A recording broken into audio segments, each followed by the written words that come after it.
जैन मित्रों, जैसे ये आपने देखा था कि पिछले में बयान वगैरह लेने के लिए इन्होंने सभी से लिया। बिंदा ने बहुत कुछ बताया, उसमें उसने ये भी जाते जाते बता दिया कि उस रात उसने चाय की दुकान पे चाय पिया, कोई बाहर के लड़के आए थे जो पिलाए थे। अब यहाँ पे देखिए कि क्या होता है। गांव का रेस्ट हाउस है, रात का समय है। रेस्ट हाउस पर धीरे धीरे प्रकाश आता है। सन्नाटे को चीरता हुआ दूर से कहीं चौकीदार का स्वर सुनाई देता है, जागते रहो जागते रहो। एक ओर से बेतहाशा भागते हुए महज का प्रवेश होता है। दौड़ने के कारण उसकी सांस फूली हुई है। ये महज है, वही लड़का जो आया है स्कॉलर के लिए, और चेहरे पर आतंक और बदहवासी है। आते ही वह जोर जोर से दरवाज़ा पीटता है, सक्सेना को पुकारता है। वो कहता है, मतलब वो पुकारने लगता है। फिर वो होता है कि सर एसपी साहब, मिस्टर सक्सेना। कभी वह खिड़की खटखटाता है तो कभी दरवाज़ा। टॉर्च लिए हुए मोहन सिंह दरवाज़ा खोलता है और पीछे से वो कौन होता है, महेश आता है। सक्सेना आश्चर्य से, तुम इस वक्त यहाँ? महेश, सर बिंदा को कुछ लोगों ने पीट दिया, ज़बरदस्ती पिटाई की है। सक्सेना, पिटाई किसने की?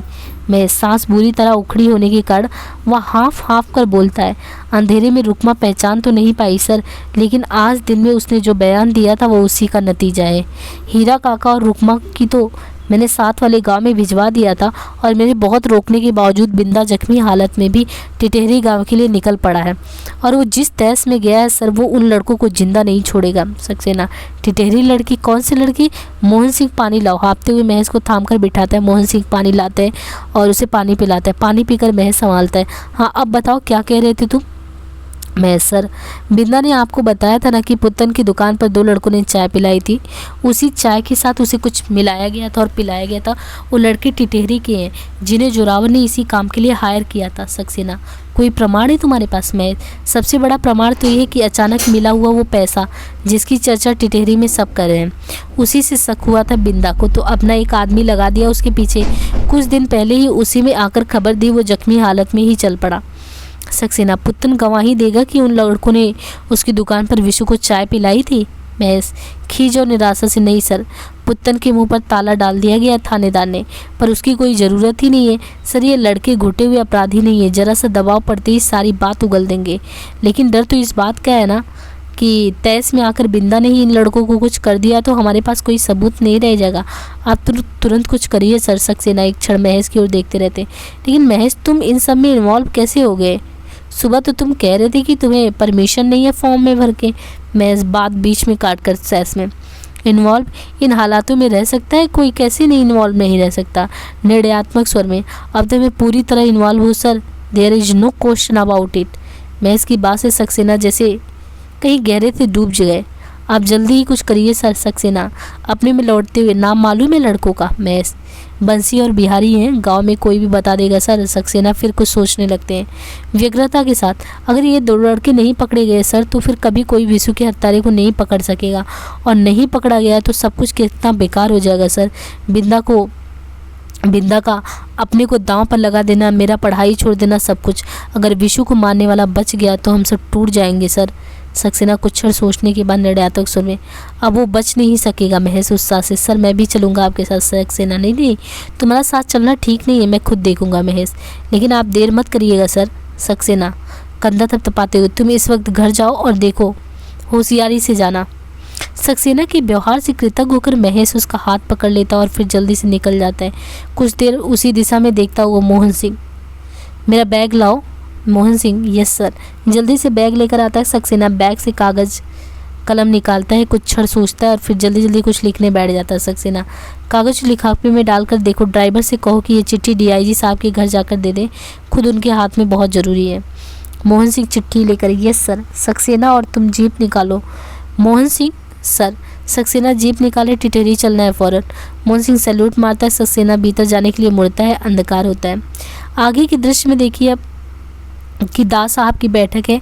दास साहब चाय पी रहे हैं, पांडे जी पास में कुछ कह रहे हैं। भीतर से जमुना बहन हड़बड़ाती हुई लखन के साथ आती हैं। जमुना बहन, ये मैं क्या सुन रही हूँ? लखन का कहना है सुकुल बाबू की मीटिंग में 1 लाख आदमी जुटेंगे, उसमें विघ्न डालने के लिए क्या कुछ भी नहीं किया जा सकता? पांडे जी, मैं तो कहता हूँ कि बस और ट्रकों पर 2 दिन के लिए पाबंदी लगा दी जाए, बहुत ज़रूरी हो गया है। दास साहब पैनी नजर से, प्रजातंत्र में प्रदर्शन पर पाबंदी लगाई जाए, अनुचित है ये। पांडे जी पहली बार दास साहब की बात का प्रतिवाद करते, सारा उचित अनुचित सिर्फ हम लोगों को ही देखना है साहब। सुनते हैं कि जो शुक्ल बाबू हैं उनकी जोड़ तोड़ की राजनीति तो पूरे जोर शोर से हो रही है। हमारे 4 विधायकों ने तो गुप्त रूप से उनके लिए काम करना भी शुरू कर दिया है। लगन किस किस को बस में रखेंगे पांडे जी? लोचन भैया के यहाँ अब रोज़ खुलेआम मीटिंग हो रही, पार्टी की इमेज को लेकर उनकी नींद हराम हो रही है। और जब तक वो सबकी नींद हराम नहीं कर देते शांति से कहाँ बैठेंगे? देखिएगा इस रैली को हथियार बनाकर कैसे करते। दास साहब शांत और विचलित स्वर में, जो भी हो अपनी लड़ाई में उनके हथियार से नहीं लड़ूंगा। पांडे जी वो तो आपने सही फरमाया, लेकिन ये सक्सेना की बयानबाजी थी ना, बहुत महंगी पड़ गई हमको तो। विशु के सीधे साधे केस में जाने क्या पेच निकाल कर रोज गांव जाते रहे। भेजा था लोगों को संतुष्ट करने, अब सारा गांव का वातावरण ही खराब करके रख दिया है। आप शायद जानते नहीं, सास सक्सेना की अजब साठगांठ चल रही है। बिंदा और एक शहरी लड़का आया हुआ है वहाँ, उसके साथ आगजनी की घटना के प्रमाण लेकर वो दोनों दिल्ली जा रहे हैं और सक्सेना है कि रास्ता दिखा रहा है उन्हें। लखन असली हथियार तो मिलेगा बिंदा से। दिल्ली के अखबारों में जब प्रमाणों के साथ आगजनी की घटना छपेगी तब देखिएगा हम हंगामा। विशु की मौत को मंत्रिमंडल का मौत बनाकर ही मानेंगे लोचन भैया। दास साहब बिंदा बहुत नाम सुनने में आ रहा है इस आदमी का। पांडे जी बहुत बीहड़ आदमी है साहब। सरपंच और जोरावर कितने भड़के हुए हैं इन सब से। सक्सेना ने कितनी सख्ती से लिए इन लोगों के बयान। आप जो भी ठीक समझे करें, लेकिन अब हम कहीं के नहीं रहे। जोरावर के 35% वोट कम से कम पक्के तो थे, हरिजनों का क्या उन पर तो। दास साहब थे मतलब। पांडे जी अब क्या बताऊं साहब। जोरावर दास साहब जोरावर क्या शुक्ल बाबू को वोट देंगे? पांडे जी नहीं साहब।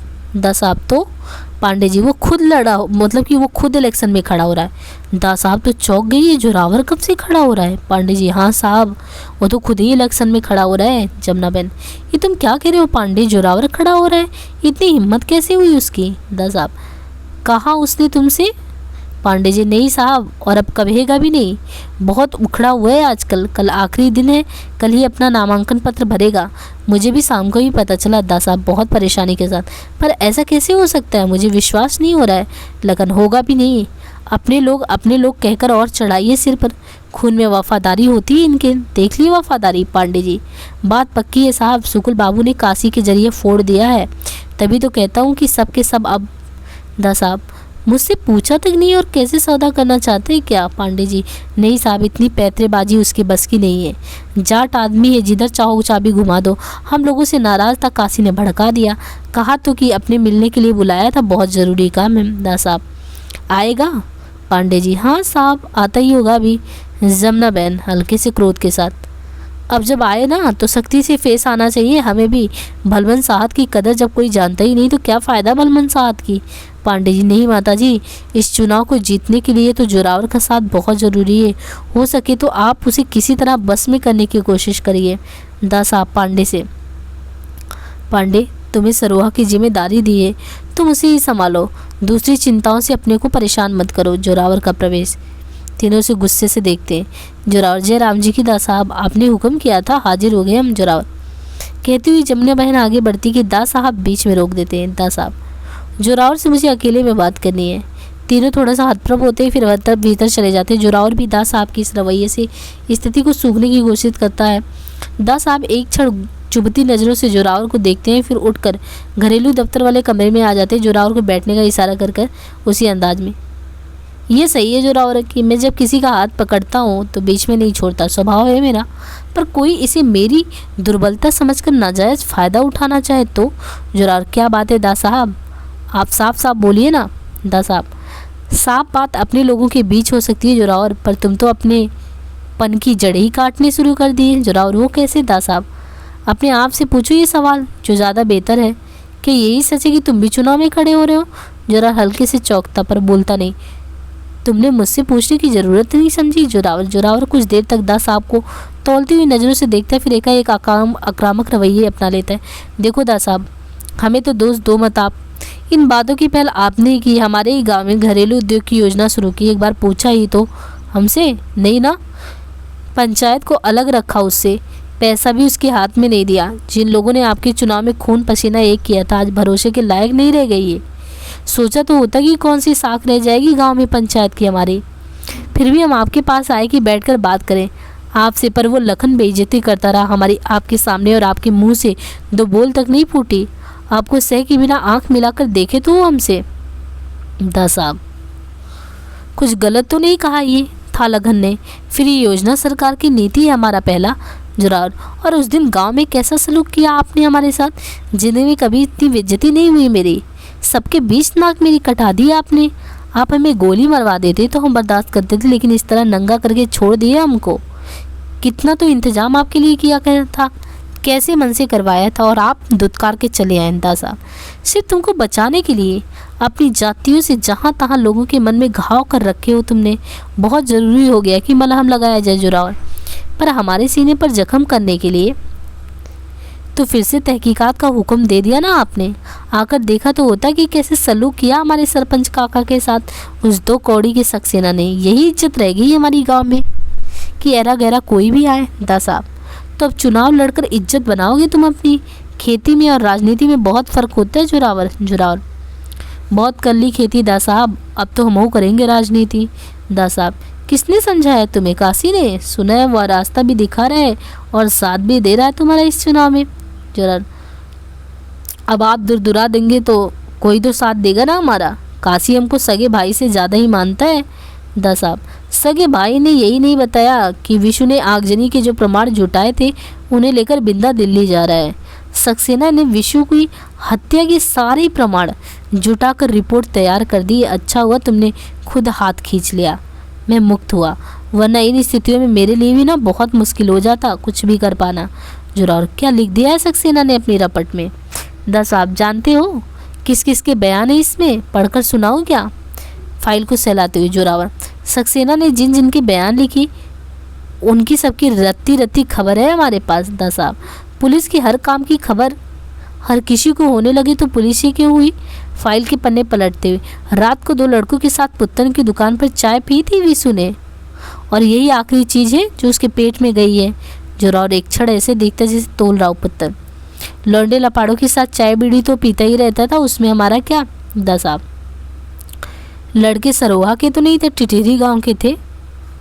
चेहरे का उसका रंग उड़ने लगता क्योंकि उसने ही करवाया। वो तो आसपास के गांव में भटकता ही रहता था, काम धाम तो उसको कुछ था नहीं। दा साहब, बंसी और बिहारी नाम है लड़के के, उनके बयान भी है इस फाइल में। जुरावर हकलाते हुए, कौन कौन है ये लड़के? दा साहब, 2 घंटे की पिटाई में सब कुछ उगल दिया है इन्होंने। जुरावर, तो कोई भी लौंडे भी कुछ कह देंगे तो? दा साहब, इस काम के लिए जो मोटी रकम दी गई ना वो भी पुलिस के कब्जे में है। जुरावर, क्या गड्ढा खोद कर गाड़ नहीं दूँ? दा साहब, लड़के पुलिस की हिरासत में है। समझ गए जुरावर, बात जबानी रहे तब तक कुछ नहीं, पर एक बार फाइल में आ जाती ना तो बहुत मुश्किल हो जाता है। जुरावर, दा साहब, पर हमने कुछ किया भी तो हो ना। दा साहब, तुम्हारी गिरफ्तारी का वारंट निकल चुका है और तुम्हें चुनाव लड़ने की सूझ रही है। विधानसभा की जगह मुझे तो डर है कि कहीं तुम्हें जेल ना जाना पड़े। दा साहब उठकर बैठक की तरफ जाते अपनी अचकन उतार कर पहनने लगते। जुरावर, घबराया हुआ जुरावर दा साहब के पीछे पीछे आता है। ये आप क्या कह रहे हो दा साहब? आप बात तो सुनो। आप तो ऐसे नाराज़ हो रहे हो जैसे हम खड़े हो ही गए हैं। वैसे भी आपसे बिना पूछे तो हम कुछ करते नहीं, आप कहोगे तो हम नहीं लड़ेंगे।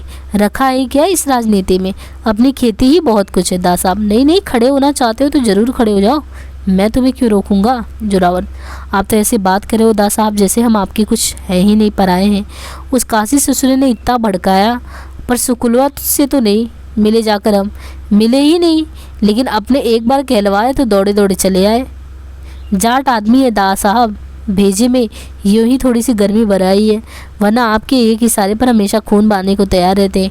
जोरावर, और आज भी हुक्म करे तो आप। जमुना बहन अंदर से आती हुई चुपचाप दरवाजे पर खड़ी रहती है। दा साहब किसी दूसरे कोने से डायरी पे से उठाते हैं तो जोरावर पीछे, बच्चे हैं हम आपके दा साहब, गलती करे तो 100 जूते मार लो, पर इस तरह से पिछले चुनाव में सारे वोट आपके नाम नहीं पड़े थे और इस बार भी बस इशारा भर है। जोरावर कभी नहीं चूकेगा अपने फ़र्ज पर। आप बात तो सुनिए मेरी। रत्ती भर अंदर वो आता है तो रत्ती जो होती है, रत्ती साहब कहती है DIG साहब आ गए हैं। दा साहब, भेजो उन्हें, अब जो कहना है कोर्ट में कहना। जोरावर उरुआस होकर, ये क्या हो गया?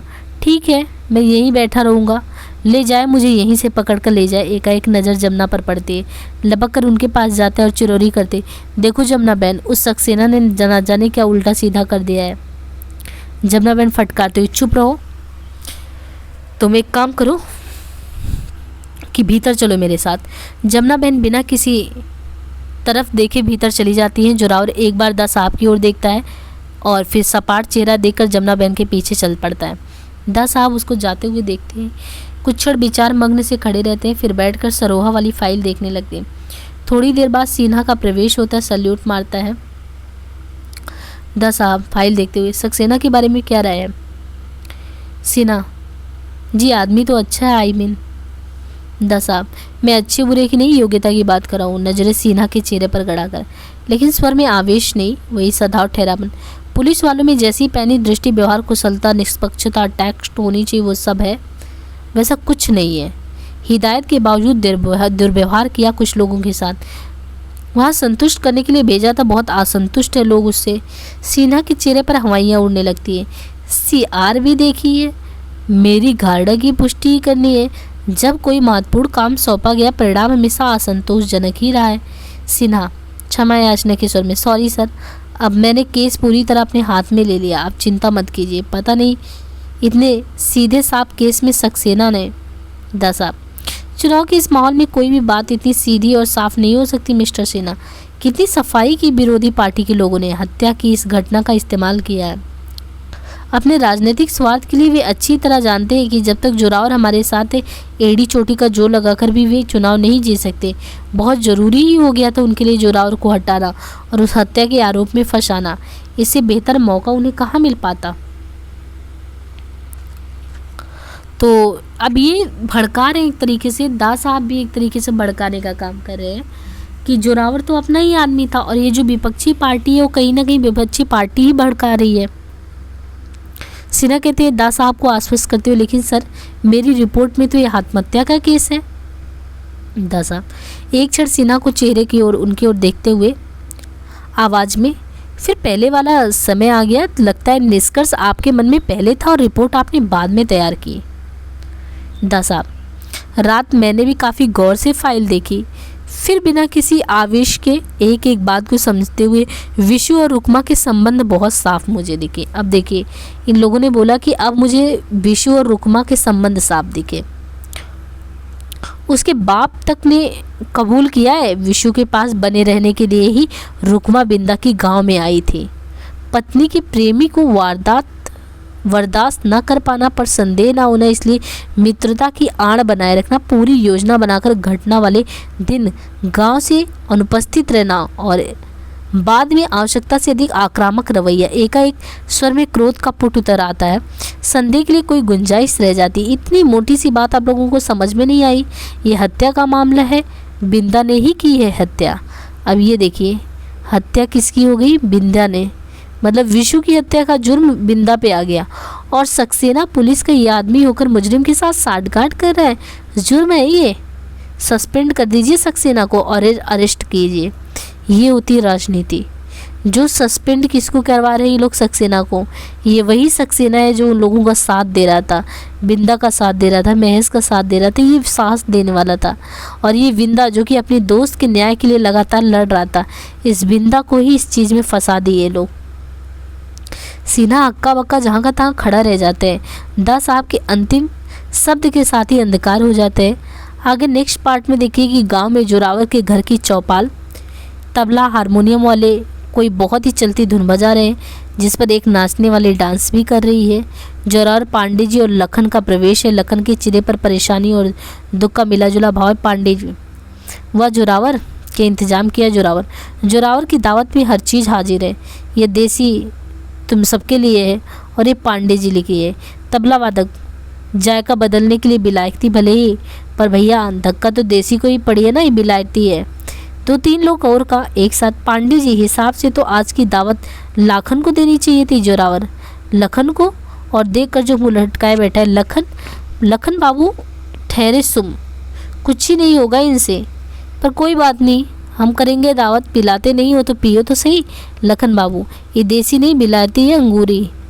लखन मैं नहीं पीता। जोरावर आदमी एक। 2 दिन पहले ही तो बहुत चखन रहे थे लखन बाबू, का हो गया भाई इनका। पांडे जी, क्यों मुंह लटका रखते हो, मातम में आए हो क्या? सब हंसने लगते हैं। जोरावर, अरे इन पांडे जी को देखो, गीता बाजने वाले के खासम खास, इन्हें शौक तो देखिए इनका। पांडे जी, लत तो नहीं, पर शाम को 2 पैसा मिल जाए, 2 पैग लगा ले, 2-4 थकान मिट जाती है। Zorawar, P low Lakhan P low, डरो मत।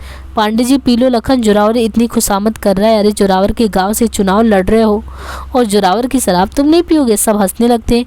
जोरावर ज़बरदस्ती पिलाता है लखन को उदासी का लक्ष्य करके। ये सच है कि लखन की बिंदा की गिरफ्तारी से हरिजनों के कुछ ओट कटेंगे शुक्ल बाबू के आदमी।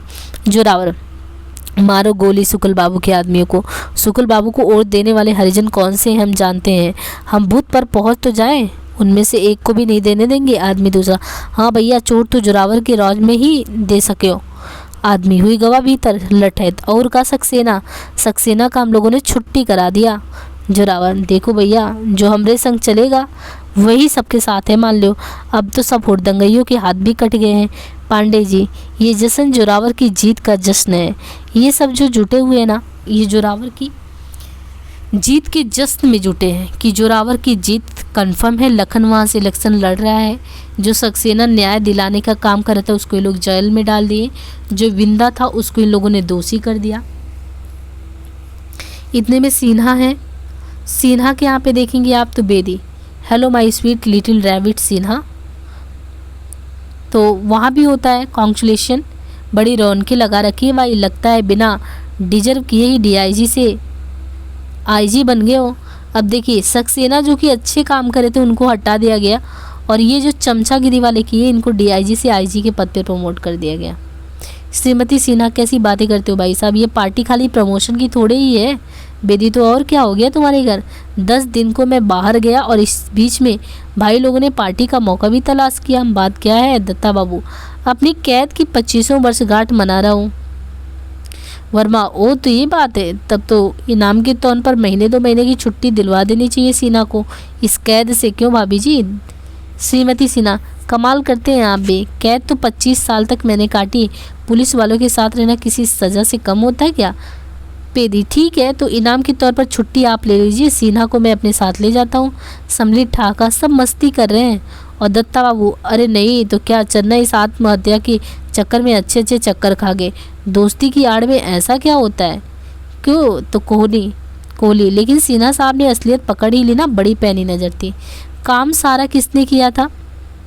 सक्सेना ने किया था। उनको इन लोगों ने रफा दफा कर दिया। जो जोरावर गलत था तो जोरावर गलत था, उस जोरावर को क्या किया इन लोगों ने, वो गलत था, उसको कोई डर नहीं था, उसके पक्ष में आ गए दत्ता ये जो थे साहब जी, जो मुख्यमंत्री थे।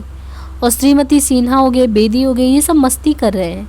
थानेदार, अब थानेदार यहाँ पे एक स्थिति देखिए कि क्या हो रहा है। बेदी, आपके साथ रहने से भी ज़्यादा जुर्म। सम्मिलित ठहाका लगाते हैं। जश्न के इन 2 दृश्यों की अपेक्षा बहुत मंद प्रकाश।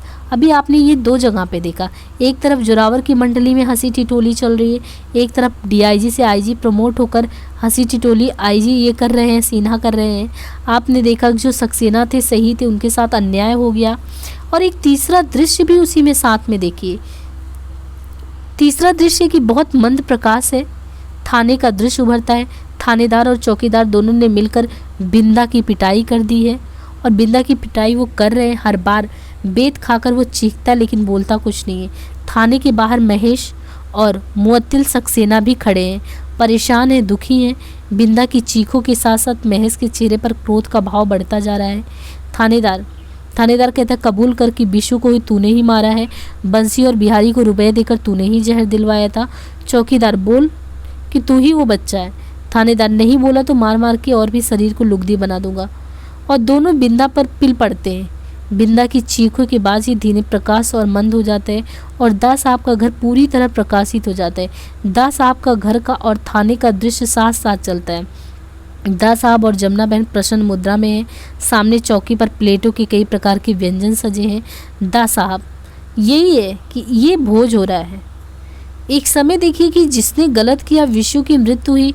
विशु के न्याय के लिए बिंदा लगातार लगा रहा। एक बाहर से स्कॉलर आया, महेश ने अपनी पढ़ाई खराब कर दी।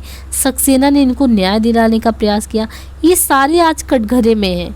इसमें से किसी को न्याय नहीं मिला। एक तरफ महाभोज देखिए, महाभोज यही है कि इस तरीके से इनका महाभोज कर रहे हैं, इनके अन्याय पे न्याय ना मिलने की खुशी में ये जो व्यंजन काट रहे हैं ना, ये व्यंजन की मुद्रा में दास साहब और जमुना बहन बैठ के व्यंजन, दास साहब 1 घंटा मालिश करवा कर भाप स्नान कर रहे हैं, जमुना बहन और क्या करें, सप्ताह में 1 बार ज़रूर करवा लेते हैं। दास साहब इतने व्यंजन दावत कर, जमुना बहन करनी तो चाहिए ना दावत। और ये है इन लोगों की दावत। और इस तरीके से आप देखिए कि थाने के दृश्य पर विंदा के दोनों हाथ को मरोड़ रहा है, गाली दे रहा है। दास साहब प्लेट में से एक संदेश उठाकर जमुना बहन के मुंह में देते हैं, मतलब जमुना बहन के मुंह में खिलाते हैं। जमुना बहन चलो हटो, तो वो लोग मतलब मस्ती कर रहे हैं एक तरीके से। आप यहाँ पे देख रहे हैं कि पूरी तरीके से दृश्य में मस्ती हो रहा है। किसके साथ प्रॉब्लम है, तो विंदा को लगातार माना जा रहा है। दास साहब की बातचीत होती है, तो बातचीत में ये होता है कि दास साहब और मेरा उद्देश्य क्या था। दृश्य आते हैं, चौकीदार निर्ममता से उसका हाथ मरोड़ रहा है। बिंदा नहीं, मैंने बिशु को नहीं मारा। थानेदार और मारता है उनको, महज सक्सेना को हटाते हुए। छोड़िए सर, मुझे अंदर जाना ही होगा। सक्सेना क्या करते हो महज, होश में आओ। ये कोई तरीका नहीं है अपना गुस्सा दिखाने का। महज आपको बिंदा की चीखें नहीं सुनाई दे रही हैं सर? जो कुछ हो रहा है ये बहुत गलत हो रहा है, सरासर जुल्म है। सक्सेना को ढकेल कर थाने के भीतर वो घुस जाता है। वहाँ बिंदा जमीन पर पड़ा छटपटा रहा। एकाएक जोरावर सीना तथा दास साहब वाले रंगस्थल प्रकाशित सजीव उठते हैं जोरावर के यहाँ।